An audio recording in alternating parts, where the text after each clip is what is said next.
Green tea நல்லதுதான். ஆனால் இந்த பிரச்சனை உள்ளவர்கள் குடிப்பது ரொம்ப ஆபத்தாகிடும். உஷாரா இருங்க. வெயிட் லாஸ், ஃபிட்னஸ் போன்ற காரணங்களுக்காக பால் மற்றும் சர்க்கரையை தவிர்த்துவிட்டு கிரீன் டீ குடிப்போரின் எண்ணிக்கை நாளுக்கு நாள் அதிகரித்து வருகிறது.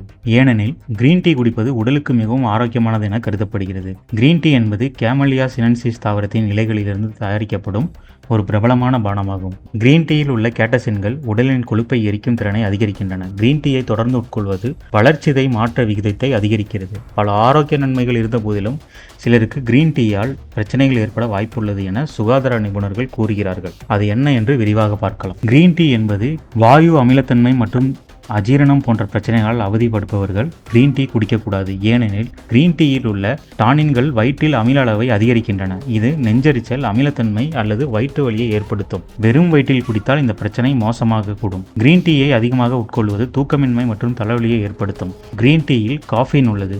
காஃபினுக்கு உணர்திறன் உள்ளவர்களுக்கு கிரீன் டீ குடிப்பதால் தூக்கமின்மை, பதட்டம் மற்றும் இதய துடிப்பு போன்ற பிரச்சனைகள் ஏற்படும். இரவில் படுக்கைக்கு செல்வதற்கு முன் கிரீன் டீ குடிப்பது நல்லதல்ல. மருந்துகளை உட்கொள்பவர்களும் உடல்நல பிரச்சனைகளால் அவதிப்படுபவர்களும் கிரீன் டீயை மிதமாக உட்கொள்ள வேண்டும். கல்லீரல் பிரச்சனை உள்ளவர்கள் கிரீன் டீயை தவிர்க்க வேண்டும். ஆஸ்டியோபோரோசிஸ் உள்ளவர்கள் கிரீன் டீயை தவிர்க்க வேண்டும். கர்ப்பிணி பெண்கள் மருத்துவரை அணுகிய பின்னரே கிரீன் டீயை உட்கொள்ள வேண்டும். அதிக அளவு கிரீன் டீ உட்கொள்வது கல்லீரல் எதிர்மறையான விளைவை ஏற்படுத்தும் என்று நிபுணர்கள் கூறுகின்றனர். ஏற்கனவே கல்லீரல் பிரச்சனைகளால் பாதிக்கப்பட்டவர்கள் கிரீன் டீயை தவிர்க்க வேண்டும்.